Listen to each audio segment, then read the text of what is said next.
hello. Sarah McKenzie here. You've got episode 224 of the Read-Aloud Revival. This is the show that helps your kids fall in love with books and helps you fall in love with homeschooling. And today we're going to talk about books and homeschooling. Specifically, I want to share a conversation I had with my friend and colleague, Cindy West. Many of you know Cindy. She's the teacher over at No Sweat Nature Study. That's a homeschool nature study program that takes basically all of the guesswork and all of the work out of nature study. She teaches your kids directly. My own 11 and 9-year-old, my 11-year-old and 9-year-old twins love it. She also hosts the No Sweat Nature Study podcast, which is my kids' favorite podcast. So if you haven't heard it yet, search for it wherever you listen to the Read-Aloud Revival. I bet you'll enjoy it. Those are really short, fabulous to listen to start your homeschool day, maybe at breakfast or while you're in the car on the way to the grocery store or co-op or wherever you are heading off to. Cindy and I recently had a conversation for her community all about how to use picture books to teach nature study. Nature study kind of has a name for itself in the homeschooling world. If you've been homeschooling for long, you've heard the phrase nature study. We've sort of built it up in our world as the supreme science activity, and I think it should be. I think it deserves that, right? Getting out in nature, observing and learning about the world around us, all wonderful. But sometimes we homeschool mamas make things a bit harder on ourselves than they need to be. At least I do. I'm raising my hand. Anyone else? Sometimes we're also in a season where going out and about to do nature study just isn't in the cards for us, right? Maybe you have a new baby. Maybe there's an illness in the house, the weather. Gosh, there are lots of reasons why you might need or want to do some of your nature study or a lot of your nature study for a season on a cozy couch or at the kitchen table. So today, Cindy and I are going to talk about that very thing, how to do it. We're going to recommend some books because that's what we do here. Actually, here at Read-Aloud Revival, we recently released a brand new book list that pairs 48 fabulous nature-based picture books with simple activities for your kids. You can actually get it for free by going to the show notes for today's episode, readaloudrevival.com/224, since this is episode 224. Or you can text the word nature to 33777, and I will send you that book list and activity guide. For now, though, listen in as Cindy and I talk about teaching nature study through picture books.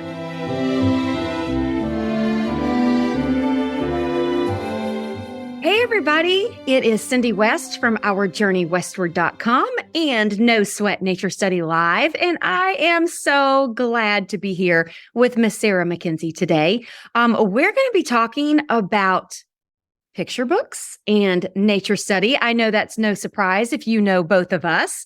So I just thought that I would let Miss Sarah tell a little bit about herself, just in case you don't know her, and then we're going to talk about some really cool picture book and nature study connections. All right, Sarah, tell us about yourself. Yes, thank you so much for having me, Cindy. I love chatting with you. So I'm Sarah McKenzie, and I run the Read-Aloud Revival, which is a podcast and an online community where we are super focused on helping kids fall in love with books and helping moms fall in love with homeschooling. And picture books are my love language.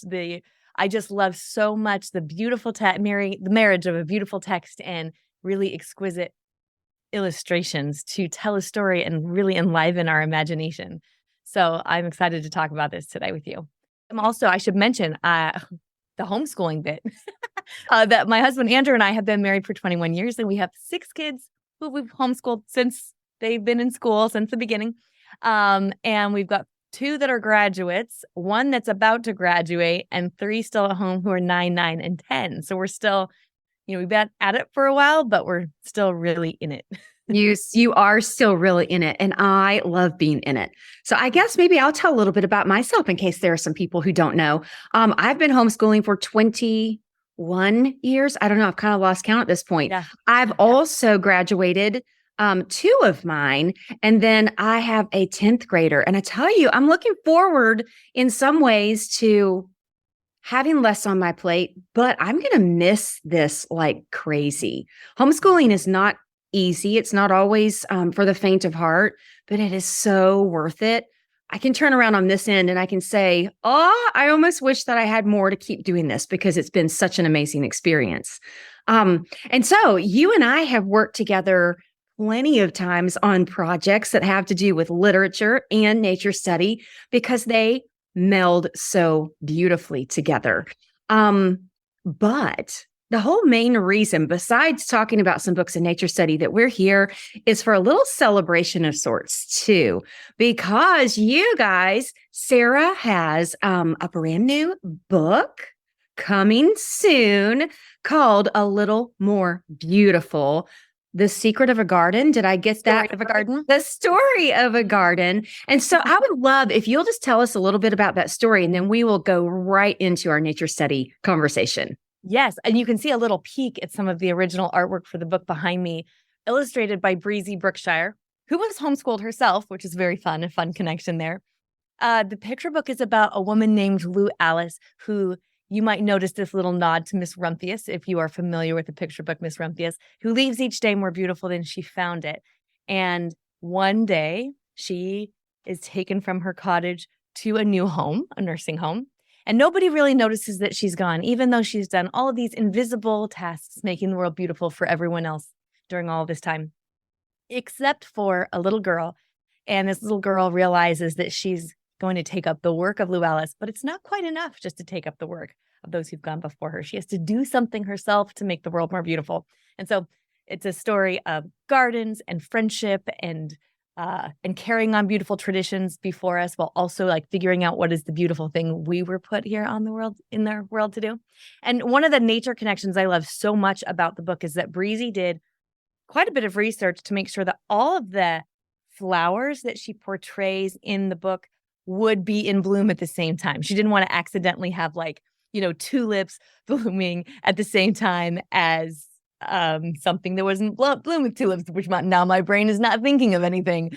She wants to make sure that she had all the different kind of flowers that were blooming were actually what you could find in a garden. So and then they're also not just flowers, they're real flowers. So that's kind of fun. So you can go through with the book and figure out which flowers are which and name them and find out which they are, not just that they're like a pink random flower with. I love that. Oh, I love that. And so the way that, or the reason I guess I should say that I'm so excited about this book is because it makes such a perfect companion to nature study. I have a lot of books on my shelf that make those connections, and it's for a good reason. And I can't wait until this one is ready and in my little hands because I'm going to keep it on my shelf forever. I'm so excited about this book. So let's just talk about, you kind of gave a great example of how you can take a picture book and it can be so enjoyable. It can also have other themes besides simply nature study. And we can use that book. We call it living literature in the Charlotte Mason inspired world. Books that just draw you in. They're so full of goodness and character, good character qualities, first off, or evil ones, I guess I could say, but that's not exactly the point I was trying to make. Character development is where I was trying to go with that. So you've got great character development, great plot development, great settings, and then you can have connections to all kinds of things. So we can have connections to math or science in other ways than nature study, geography, things like that. And so your book is going to be an awesome one to be able to just read and get all of the wonderful benefits of it. And yet it can spark a nature walk into a garden or into a field of wildflowers that really helps your children to start thinking about flowers, noticing flowers, observing flowers, identifying flowers, like you said, identifying either in the book, the actual picture book, or identifying outdoors. And so lots and lots of great literature can do that. And there's a difference, you guys, between great literature, like this book of Sarah's, and then what we call twaddle, which are books that are less inspiring, is a good way to put that. So before we jump into, I want to ask you a read aloud question. Yeah. We obviously could use any picture book to read before a nature study during a nature study or even after a nature study. So we can use one to kind of prompt some excitement about a topic. We could be outdoors knowing we're going to look for flowers today and take this book in a blanket and sit and read the book amongst some flowers. Or we could find flowers on a nature walk and then we could go, "Ooh, we know a book that makes some flower connections," and we could read it after. But I want to talk about, from your perspective, children don't have to read aloud books. Mm-hmm. What is a positivity for sitting around together as a family and reading aloud from picture books? There's a couple things that come to mind right away for me, because I think there is a different experience with a book, whether you're picking up a book as a child and reading it yourself, or as an adult and reading it yourself, or you're sharing it with other family members. One of the first things that comes to mind from the academic perspective is just that every time we read aloud, we're giving our kids these grammatically correct, sophisticated language patterns that they don't get anywhere else. So even when we're speaking with our kids around the dinner table, we're not using proper grammar or sophisticated language patterns because nobody speaks that way. That's just not how it works. But even when our kids are reading on their own, especially if they're good readers, they're probably skipping things. This is why if I was to hand you, Cindy, like a page from Little House in the Big Woods, and you were to read it silently to yourself, you could read it a lot faster than if I read it to you. Because when we're reading to ourselves silently, we're skipping all those little connector words and articles. And we're just, that's the way our brains work. And that's good. But that means that the whole sentence structure isn't really being stored in our kids' brains unless they hear it through the ear. So there is a benefit to them hearing each word in order through their ear. And then another thing that really jumps out at me is just the connection, because when we share a story, we are, rooting it for the character. We're holding our breath at the same moment. We're worried about whatever's bad might happen, whatever obstacle they're facing. And it really is there's a connective power that, while reading alone is a beautiful, wonderful experience, reading together is a whole nother kind of experience. Mm-hmm. And so they both have benefits, but in our schools, especially in our homeschools, when we're wanting to connect with our kids and also wanting them to get really good language skills, reading aloud has an edge. I think it has a little bit of a superior edge there. It gives a little extra oomph. For sure. And you guys, that translates into future writing as well. Yes. Yeah. And one thing I don't think you mentioned was just the articulation, the emotion that we are able as parents or whoever's reading aloud to bring out as we read also translates into writing skills later. Yeah. And reading skills, when they're reading alone, they begin to really hear the context of somebody's emotions or how they're speaking something. Are they asking a question? You've got that intonation that they might not have otherwise learned if they hadn't heard someone else read aloud with all of that inflection. And audiobooks can really help with that too. So if you're a parent who struggles with knowing how to do that, listen to some audiobooks. Get yourself used to hearing that, and then you will naturally begin to read aloud a little more with intonation as well. And that keeps I had a funny story about that, Cindy. My 10-year-old listens to audiobooks like nobody's business over and over again too. There's some like the Ramona Quimby series, she could recite lots of long passages from there just because she's listened to it so many times. She is also pretty dyslexic and was a very late reader.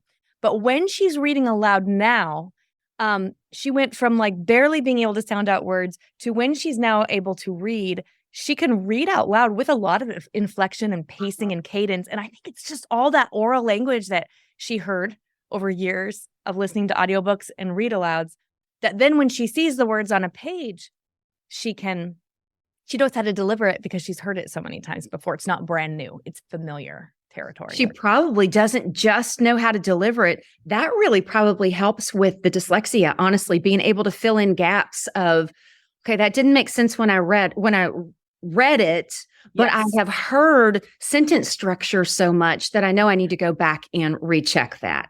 Yeah. So some awesome connections. So all kinds of things for reading aloud. So thank you for that. Yeah. All right, so let's get right to it. Besides A Little More Beautiful, you and I have both brought just a few because we could have together probably stacks and stacks and stacks of books that would make fantastic connections to literature. I mean, fantastic connections to nature study that are also good literature. So that living literature versus the opposite, which I call twaddle. So I'll go first with one. We'll just go back and forth. And again, you guys, I don't even know if I've picked my favorites because I just was at my shelf picking, but I know for sure that this one is probably one of my top favorites ever. Yes. So this is The Raft by Jim LaMarche. And it's just a very simple story about a little boy who kind of unwillingly visits his grandma. He thinks his summer's going to be so boring because she lives out in the woods, and it turns out to not be boring. Let's just put it that way. And so the connections you can make from this book are connections to kiddos who don't necessarily love the idea of nature study, and yet they can watch this little boy discover that nature is pretty awesome. You can make connections to creeks, to any animal that lives in a woodland area, particularly near water. Not just creeks, ponds would work too. Maybe even, I think probably rivers as well. You could even make some connections to nature study safety because this little boy is allowed to go out and do a lot of things alone at a creek. I wouldn't have allowed my children to do that. For sure, so no. We definitely had some conversations about nature study safety. So it's a fantastic book. Like I've mentioned, you can read these before, during, or after nature walks for inspiration or connection points or whatever. And P.S., you don't even have to go on nature walks. So let's mention that really quickly. Yeah. Nature study doesn't have to be outdoors. I know a lot of people would probably want to shoot me down for saying that. But there are a greater number of us who are like, wait, really? Tell me more. It's true. I mean, yeah. Yeah, because I know people either have time constraints or allergies, or they really can't stand the thought of being out when it's too hot or when it's too cold, or they literally live in the middle of a concrete jungle and they're like, oh, visiting a creek. Well, wouldn't that be nice? Yeah. So you can do kitchen table nature study or cozy couch nature study. Of course, over at ourjourneywestward.com, there's tons of curriculum for you to choose from. I can even teach your kids nature study, and you can have nothing to do with it if you don't want, through No Sweat Nature Study Live video classes. But that's not what we're here to talk about. I just wanted to encourage you that this same book could be read to prompt a discussion about nature or to further study, let's say, a blue heron through field guides or YouTube videos or something like that. Okay. Well, what I was thinking of as you were holding up the raft is because my kids do your No Sweat Nature Study and we love it. And one of the things I love about what you do there is you have a reference picture that they can use. You call it a specimen that they can use to look at. And so when I was first trying to do nature study with my older kids, when they were younger, in my mind, I was like, we're going to do nature study about, we're going to go see the ducks down at the river, let's say. And then I'm like, we're going to bring our sketchbooks and we're going to sit outside, but we live in the Northwest and it's always wet. And so like sitting down outside with our nature study notebooks that are now getting kind of like damp and crinkled. And then the ducks never sit still. So the kids would say, how am I supposed to draw it if it won't sit still? And I'm thinking the exact same thing. So this idea of being able to, yes, we'll go down and see the ducks and we'll talk about them. But being able to do our actual nature journaling at the table with like a book, like The Raft sitting in front of you where you're looking at different pictures of the heron and you get to choose which one you want to try and copy, which is also, there's so many good things they're learning there. And it really brings things down to a manageable place, especially if, like you said, going out in nature is either difficult because your location or your season. When I had new babies, the last thing I wanted to do was cart everybody up and try and go do a nature walk when I really needed just a nap. Yeah.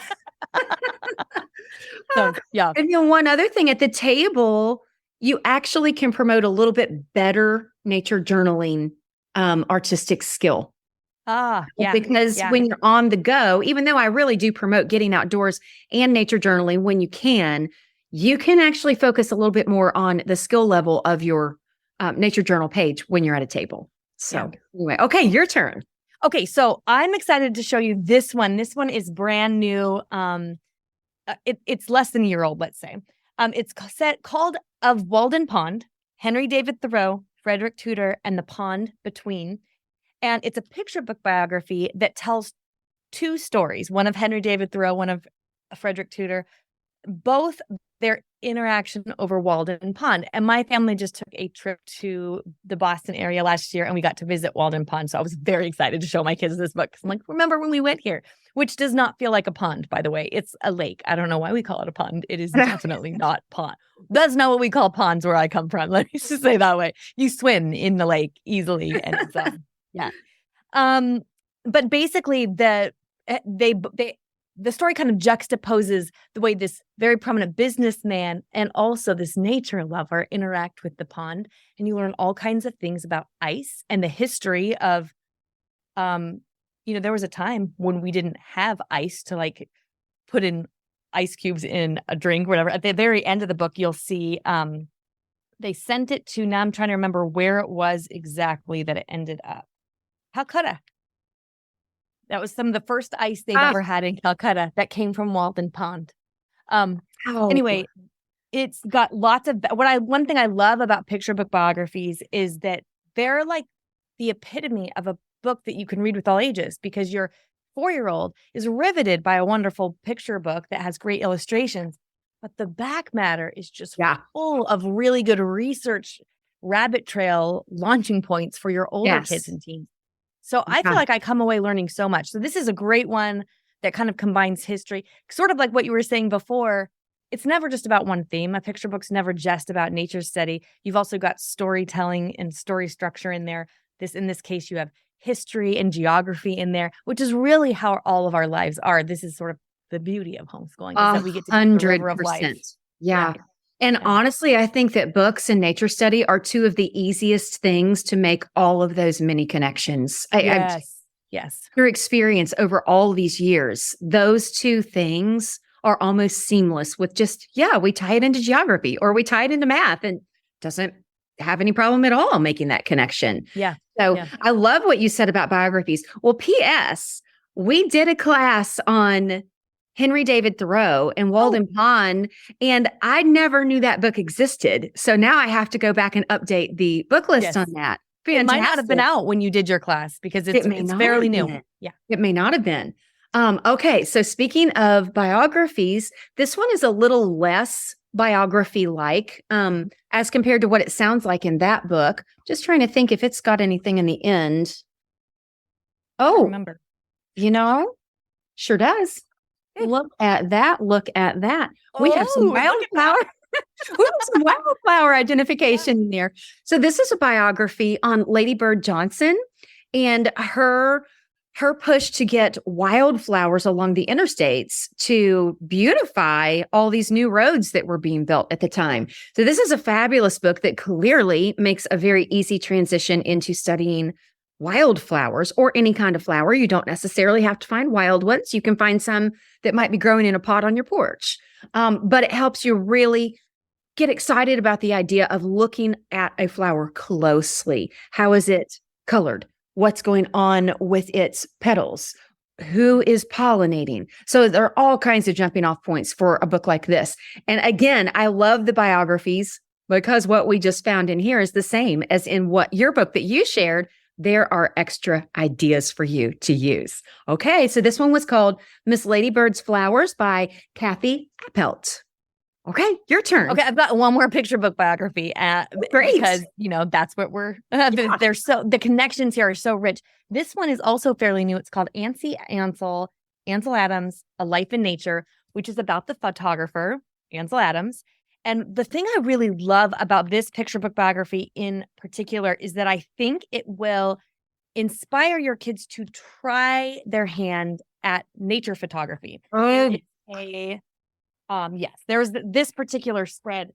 I think one of the things I love so much about a well-told biography is it doesn't just give our kids history. It also inspires them to see themselves as a part of history. Yeah. And I think because picture book biographies often focus on the childhood of, not always. In the case of Walden Pond, it's not focusing on the child of Henry David Thoreau or Frederick Tudor at all. But in this case, it really focuses on where Ansel Adams's love of photography came from. And then your kids will get inspired to do some photography themselves. And I'm going to look and see what's in the back of this one because I can't remember. Yep, there are some real photographs by Ansel Adams and of him, and then more resources for your older kids and students. So this could be a launching point for all kinds of great close looking, which is what we do with nature study, right? We learn to look closely.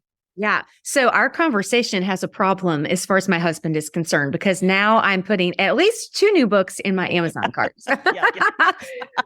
One that is not necessarily a biography, but kind of sort of is a story about someone that could easily be a biography of an actual person is Rocks in His Head by Carol Otis Hurst. I've never seen this. Oh, it's so cute. It's just a story of a man who has always loved to collect rocks. And he actually went into an occupation that allowed him to do some of that as well.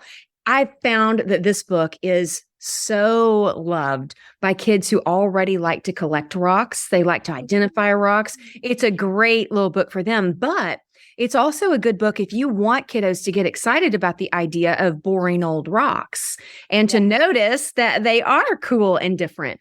It's also for those kiddos who love just nature collections in general. This will really build them up that it's okay to do that and to make some collections that will that are treasured for them. You know, that it's meaningful that they love to collect things. So another good one. Do you have another book to share? Yes, I have one more to share. I was going to say, I don't have that one. I've never seen it, but I just jotted it down so I can have it after we're done. I have one more to share. This one, I wanted to share, and you might recognize this one, Rocks of Oxen by Alice McLaren, illustrated by my all-time favorite, Barbara Cooney. And you might recognize it because it's an older book. But there are lots of nature connections. It's set in, I think it's either New Mexico or Arizona. It's set in a desert where you might actually feel like there isn't as much nature as we might think of when we're thinking of like the lush greenery of like, you know, some of these other places like Boston and these other places that you sort of think of, trees and all the growing things. And in a desert, we might not think that as much, but it's really not about nature at all. It just makes you want to get out in it. Yeah. So when you read this book, it's just a story about kids who have this whole make-believe store and world using rocks and twigs, and your kids will not be able to help themselves if you just read this book and never give them the idea at all. You may find them outside creating their own outside make-believe world and really getting close to nature. And I love that because my kids have not always been the kind of kids who are super, I've heard of people who are like, I just have a hard time getting my kids to come back in from outside. And that's not always been my experience. Sometimes I have to convince mine to stay outside for longer. And so books like this can kind of help with that. If you've got kids who you need to be like, get outdoors, go outdoors. Well, and that brings another important point that you guys, nature study can be play. They are learning so much about nature when they just get outside and play with a rock or play with a stick. And that I think I wrote a post many moons ago because I had very, very active boys. And I always got the question, how do we do this with kiddos who are active and they would rather climb a tree or jump off a tall boulder or something? And I'm like, let them do that because there is so much that you're learning about the strength of a tree and the texture of a tree and what's tree bark like. Why is this one slick and I can't climb up it as easily as I can with this one that's not slick, for instance. So, just the tactile experience teaches a lot. Call it experiential learning. Yeah. Okay, so I have just 2 more along. I'm going to just hold them both up at once because neither one of these, by the way, Miss Sarah and I did a class together about this book. It's called The 100-Year Barn by Patricia McLachlan. It's a newer book. It's not necessarily about nature study, nor is Higgins Ben's Song and Dance by Jacqueline Martin. They're just fun books. This one about a farm, as you can imagine, actually about a barn over 100 years' time. But it's got such inspiration points. If you are going to take maybe a nature walk at someone's farm, this is a great jumping off point for that. This one is just a funny story about a man who tries to catch fish with his stinky socks. Has nothing to do with nature study, and yet it's such a fun way to introduce the idea of we're going to learn about fish together. And P.S., we also did a class together about fish. Do you remember that class about salmon that we did? Yes, yeah. we did. Yes, and it was sort of tied into the year of Miss Agnes. Yes, it was, which is another fantastic book, chapter book that could make a connection into nature study. Don't forget chapter books.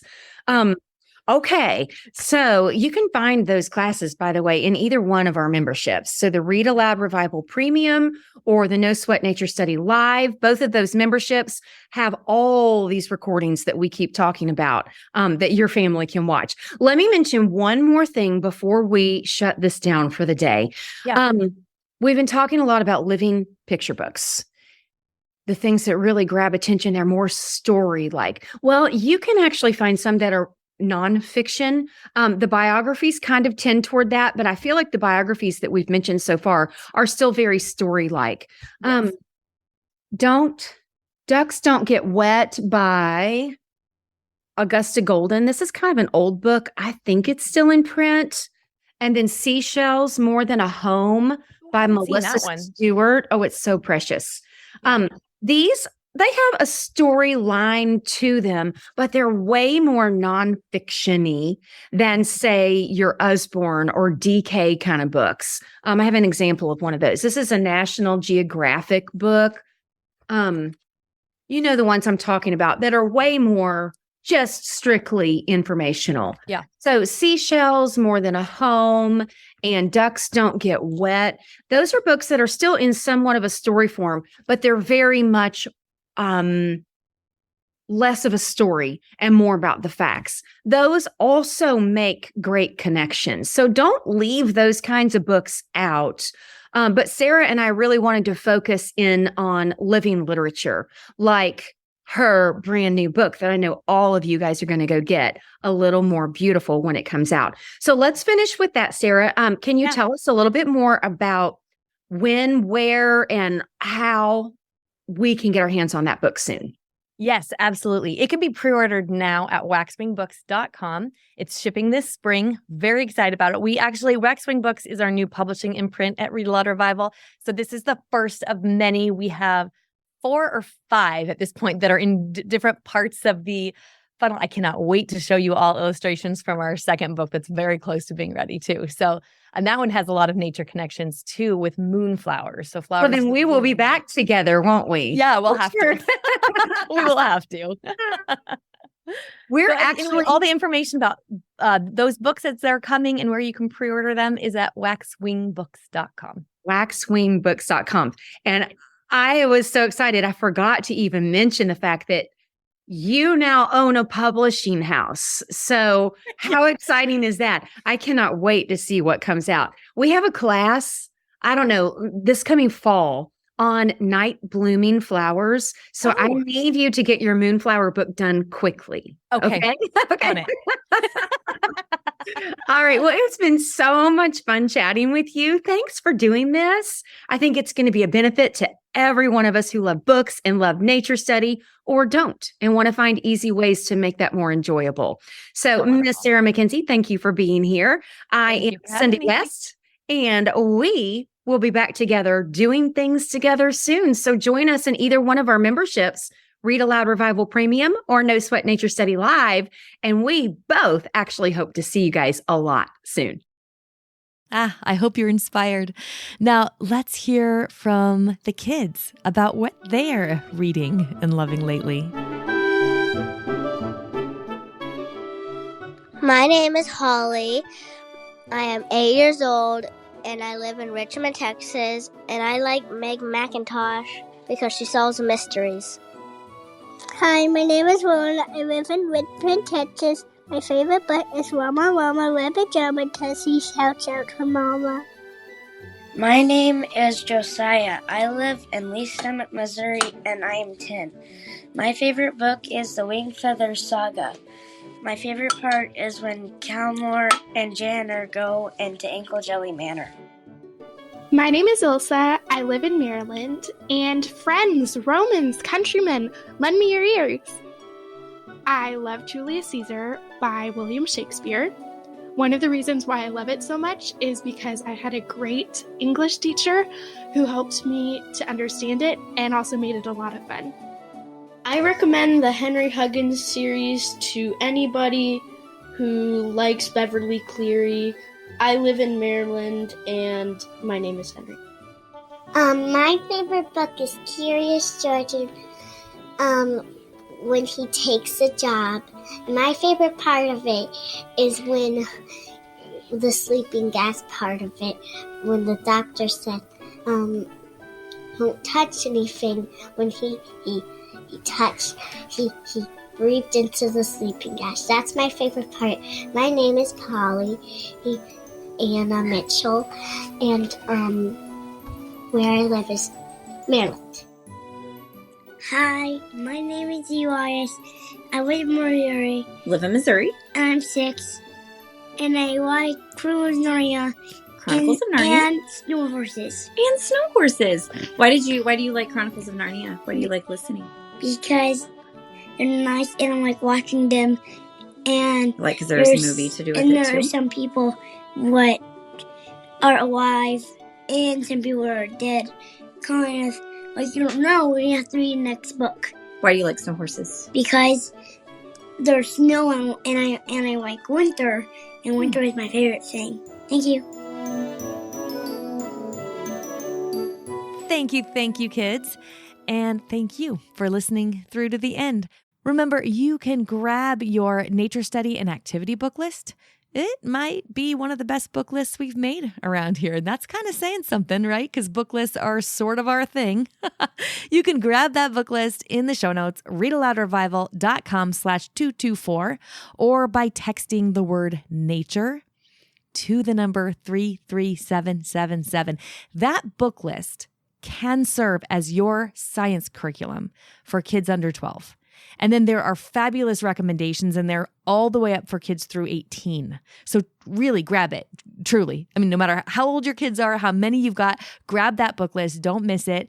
And if you want to hear more on how we built that book list and how to use it, go back and listen to episode 222, just a couple of episodes back. 222, Kara and Courtney from the Read-Aloud Revival team joined me on the show to talk about making the book list, how we picked the books, which books we love, a couple we're most excited about, and how to use it as your science curriculum or as a way to enhance your children's love of nature and their observations about the world.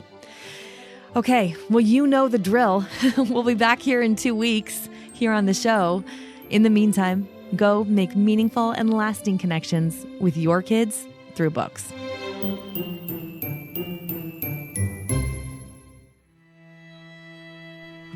So many of us feel overwhelmed in our homeschool. There's a lot to do, and it feels like every child needs something a little different. The good news is you are the best person on the planet to help your kids learn and grow, and home is the best place to fall in love with books. I'm Sarah Mackenzie. I'm a homeschooling mother of 6, the author of Teaching from Rest and the Read-Aloud family, and I'm the host here on the Read-Aloud Revival podcast. This podcast has been downloaded over 8 million times. And you know, I think it's because so many of us want the same things. We want our kids to be readers, to love reading. We want our homes to be warm and happy havens of learning and connection. We know that raising our kids is the most important work of our lives. That's kind of overwhelming, right? You are not alone. In Read-Aloud Revival Premium, we offer family book clubs, a vibrant community, and Circle with Sarah, coaching for you, the homeschooling mom, so you can teach from rest, homeschool with confidence, and raise kids who love to read. Our family book clubs are a game changer for your kids' relationship with books. We provide you with a family book club guide and an opportunity for your kids to meet the author or illustrator live on screen. So all you have to do is get the book, read it with your kids, and make those meaningful and lasting connections. They work for all ages, from your youngest kids to your teens. Every month, our community also gathers online for a Circle with Sarah to get ideas and encouragement around creating the homeschooling life you crave. They're the most effective way I know to teach from rest and build a homeschool life you love.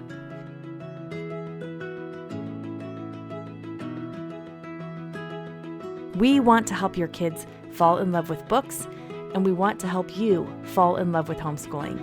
Join us today at rarpremium.com.